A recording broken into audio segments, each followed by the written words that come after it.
Our first speaker tonight is Dr. Kylie Sullivan, who is a very recent, as recent as, good grief, was it April 4th, right. April 4th.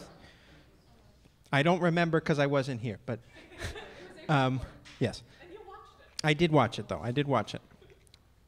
A very recent graduate of our UTSA Surrey Joint Space Physics graduate program. Kylie specifically studied magnetic reconnection at Earth during her time in graduate school. And in her free time, she's an avid reader, bold face. She read 100 books last year. And a watercolor painter, also bold face, beautiful paintings. You're really pissing me off here. Kylie's usually accompanied by her loving fiancé, David, her dog, Cece, and her cat, Aja. Without further ado, please welcome Kylie Sullivan. Dr. Kylie Sullivan. All right. All right, so our first timers here, if you haven't heard, we have a thing called the drinking word here. And Kylie was very kind to put it on the first slide, but we'll do a demonstration. So say the drinking word, Kylie. Particles. There you go. So yes, And then she'll everybody say drinks. It. Woo, take a drink, but please be responsible. We are not liable for anything that happens, so be a good egg. Be I all changed good the eggs. drinking word. I changed it. Yes, we made her change it because originally she was going to use Reconnection, and it's already in the title, so you see that go downhill very quickly. So, all right, take away. Drink responsibly and drink water. Thank you so much for raising me up, I guess. Down? Okay.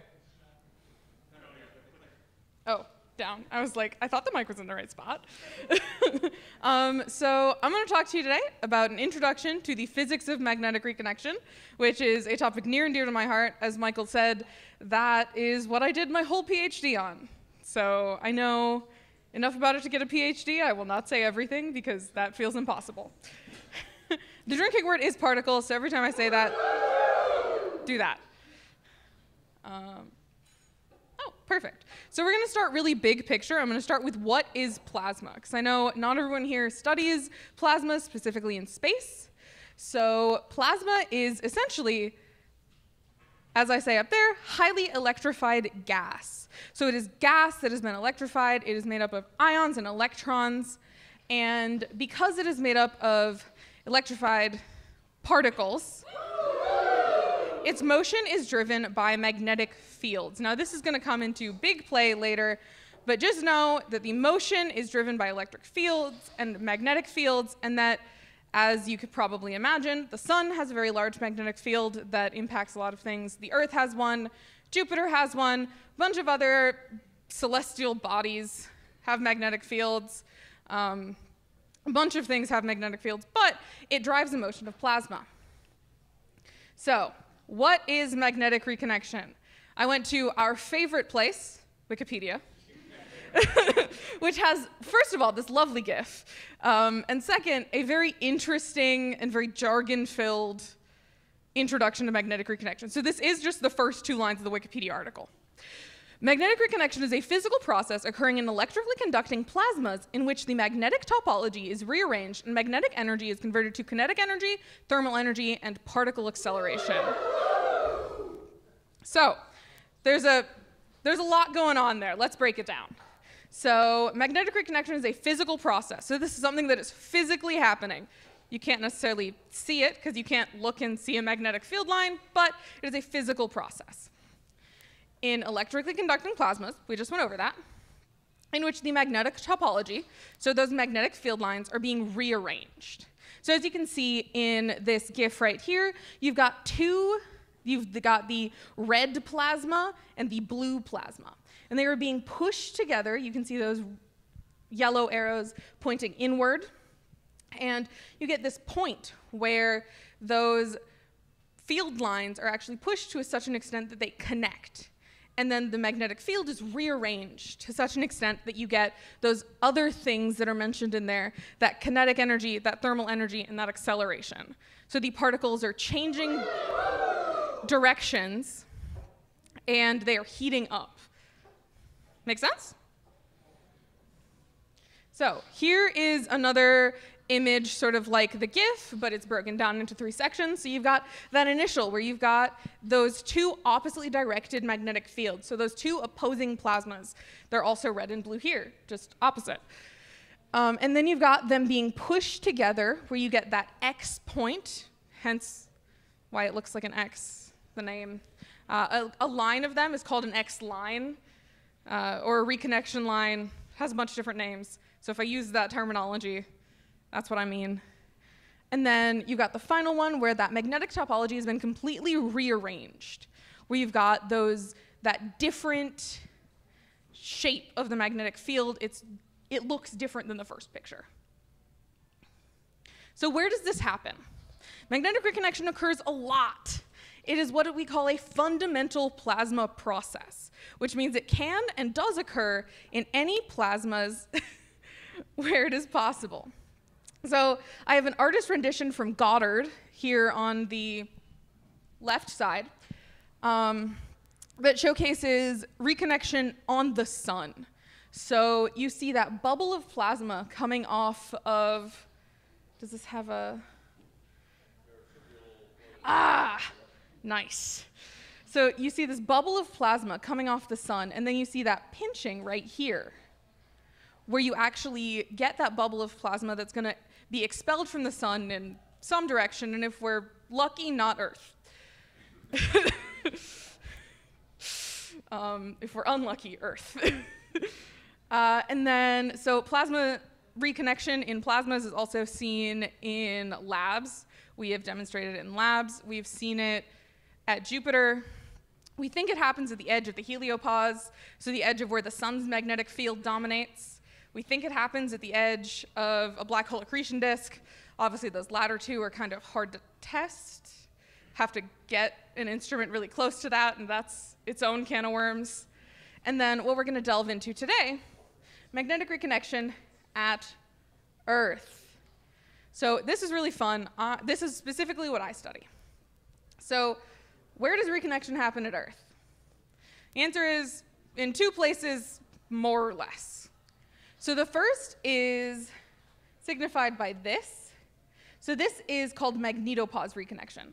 Now the magnetopause is the boundary between the sun's magnetic field, sun's magnetic sphere of influence, and the Earth's magnetic sphere of influence. So the sun's magnetic field, called the IMF, the interplanetary magnetic field, is that magnetic field has been dragged out from the sun, and it's actually these yellow lines right here. And here in this image, it is southward, so it is pointed down. It can also be pointed up. That would be northward IMF. That causes reconnection in a slightly different location. It causes reconnection up here in what is called the cusp. But when the IMF is southward, you see reconnection here at sort of the nose cone point of the Earth's magnetopause. And then the other place that magnetic reconnection happens at Earth is in the tail. Now, I know less about tail reconnection. It's very complicated. But the basics are that this lobe right here and this lobe right here are plasmas with oppositely directed magnetic fields. Now, we know that that is the recipe. So when those plasmas are pushed together, you see that pinching right there, and then you get bubbles of plasma that flow earthward or anti-earthward. So how do we study reconnection at Earth? We know what it is, we know what causes it. How do we actually study it? The answer is, generally at Earth, we use MMS. So MMS, the Magnetospheric Multiscale Mission, is the mission that I used to get my PhD. Shout outs to MMS. It is a flagship NASA heliophysics mission that is designed to study reconnection. This is its primary function. It has a bunch of instruments on board which read particle data that allow us to see what are called reconnection signatures. And I will get into that in a minute, but that basically means that we see the evidence of reconnection. I told you that reconnection causes those particles to heat up, they move in other directions, so we can actually see that in data. We can see where those ions and electrons have shifted from one plasma bulk to another. So MMS uses the Earth's magnetosphere as a laboratory. What better place to study reconnection than in its natural habitat? And it flies through both the dayside magnetopause and the magnetotail. It has a sort of equatorial orbit that processes around the Earth so that the far point moves in a circle. So you actually see the whole Earth. Another mission that we use, this is actually an up-and-coming mission. It should be launching, Dinesh isn't here, he would know, but it should be launching within the next couple months, called Tracers. This is a mission out of the University of Iowa. This is similar to MMS, but less intense. So MMS was a flagship mission, so it characterizes species. So you can actually see in the data which are the hydrogen ions, which are the oxygen ions, which are the helium ions, and so have you. Tracers doesn't do that, but MMS does. Tracers is meant to orbit in a different location from MMS. So I told you that MMS orbits equatorially. So that means it's looking at that area where you see those southward IMF reconnections. Tracers is going to orbit in the cusp, where I mentioned that you see more of that northward IMF reconnection. So we're going to look at reconnection in a slightly different location, see the differences, see if we can glean anything from it. Because it's important to note that the theory of reconnection hasn't really changed in 50 years, but 100 years ago, we did not know what this was. So we're always learning. So what does it actually look like? We know what it is. We know where to find it. When we go looking for it, what do we see? So I mentioned reconnection signatures, so let's delve into those a little more. So this is a lovely image from my recently published paper this past January. To see reconnection, we actually look for what are called signatures.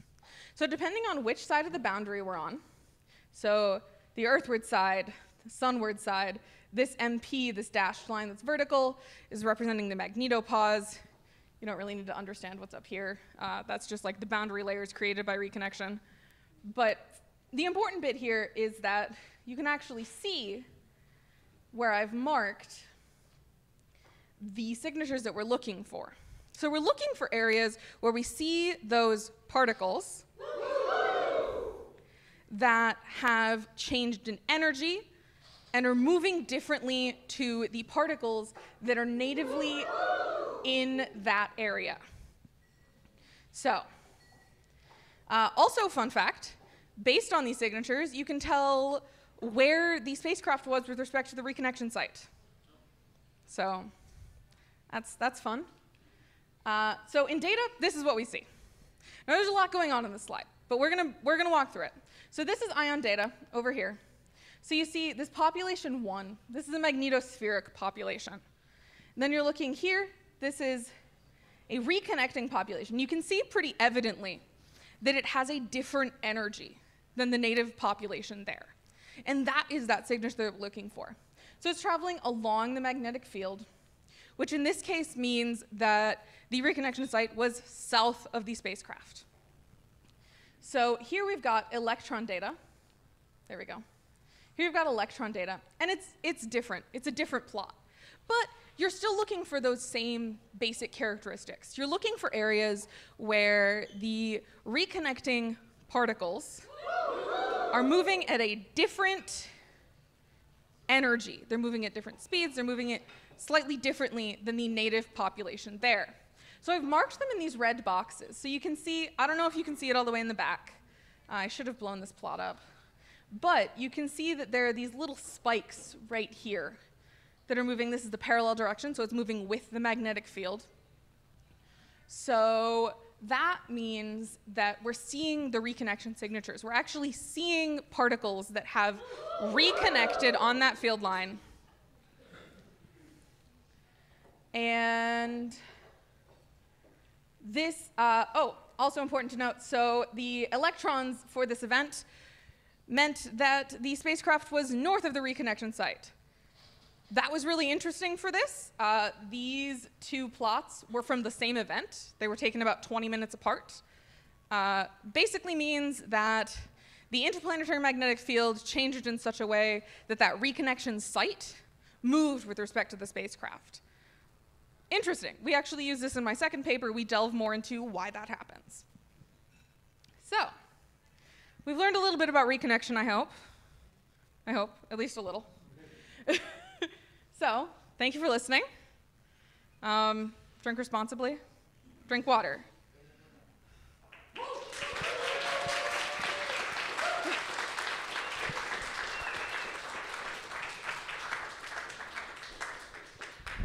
Very cool talk, Kylie. Thank you. Thank All you. right. Oh, this is yours. The first Take it back. question. Oh, okay. Oh, yeah, I suppose I might need to go back. Yeah. Do all planets have magnetic reconnection? Planets with magnetic fields can experience reconnection. So planets without intrinsic magnetic fields aren't going to experience this because magnetic field is necessary to experience reconnection. Very good. Have there ever been any instances where two MMS spacecraft see opposing reconnection exhausts? Yes. So reconnection signatures can be seen a bunch of Earth radii away. I'm gonna talk about Earth specifically because I don't do reconnection to other planets. But yes, so it's very possible that one MMS spacecraft is ahead of the others, especially now that we're in what's called the string of pearls where the spacecraft are really spread out. It's super possible for one spacecraft to see reconnection in one direction and a spacecraft to be on the other side of that reconnection site. I don't see why that wouldn't occur. Why is it called reconnection and not just connection? Because the field lines are reconnecting. So the field lines were connected, and then they were pushed together and they are reconnecting. At least that is my understanding of it. I did not name it.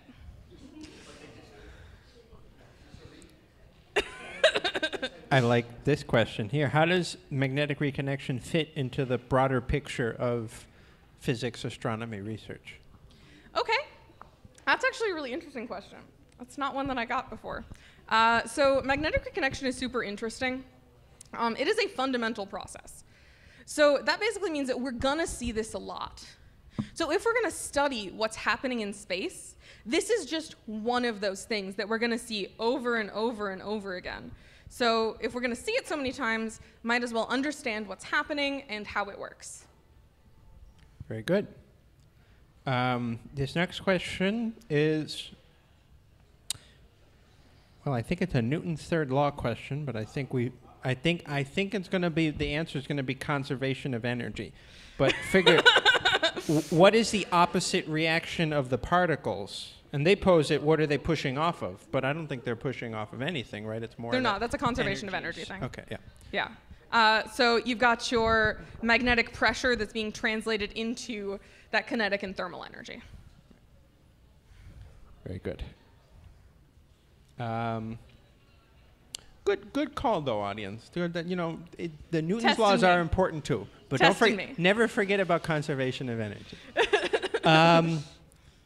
Do the four MMS satellites communicate with each other in any way, or are they commanded separate? Like, how does the synergy work with them, I guess? So they are essentially identical.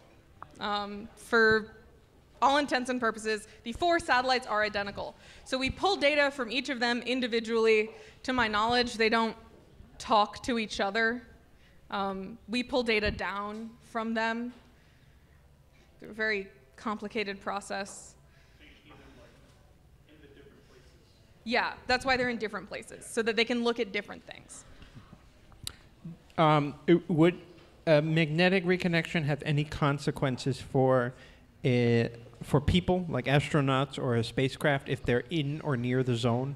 Well, I sort of touched on that when we were talking about those flares or CMEs, when I was like, if we're lucky, nowhere near Earth. So magnetic reconnection is a core driver of something called space weather.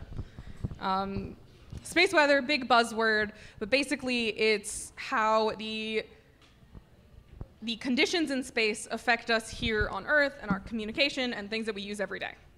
So for astronauts, you shouldn't. This is a process that you're not going to want to stand in the middle of. I wouldn't, it'd be hot. It's plasma. So, but space weather, so things like flares and CMEs, which are caused by reconnection, can actually affect things like your satellite communication, your GPS. And if you were like me with no sense of direction, that's a problem. Very good, thank you. Is there any studies or research on reconnection on the heliosphere? So does the general heliosphere have reconnection with the galactic? Yes, there is research on it. Stephen's on a paper about it. I don't know a lot about it. There is a group out at Boston University that's doing a bunch of research into what happens at the edge of the heliopause. That is hard data to come by. We have like 2 spacecrafts that have crossed it. That's Voyager 1 and 2, I'm pretty sure. But it's hard data to come by, but yes, there is research into that. We think it happens there. Hard to be sure, but we're pretty positive that there's no reason that it shouldn't. Very good. All right. Our last question here will be, does the plasma species affect reconnection in any way? Reconnection is a fundamental process, so not really. So it's going to happen regardless of like the makeup of your plasma, as long as your plasma is, as is necessary, quasi-neutral and all of these other like various stipulations about what a plasma is. But when you've got those 2 bulk plasmas, you're going to push them together, oppositely directed fields, you're going to see the reconnection occur. Very good. Thank you so much. Let's thank Kylie once again.